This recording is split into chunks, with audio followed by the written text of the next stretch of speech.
Dušan Mihajlović, ministar policije, je proslavio Tapijevu smrt čašćavajući ljude koje on smatrao da su potpomogli da se to dogodi. Ko stoji iznad Dušana Mihajlovića? Iznad Dušana Mihajlovića stoji Anthony Monckton,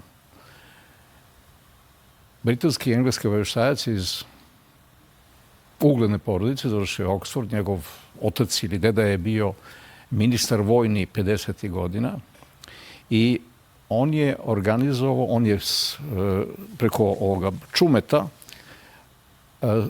ušao u Surčenski klan, Čume je znači engleski agent, onda je i Zemunski klan. Zemunski klan je ubio Buhu, ali je trebalo napraviti maskirovku, što kažu Rusi, da Zemunski klan ne bude okrivljen, nego da bude neko drugi. Da je okrivljen Maka, koji sa tim nije imao nikakve veze. A Maka je stanovao u istoj zgradi gde i Tapi.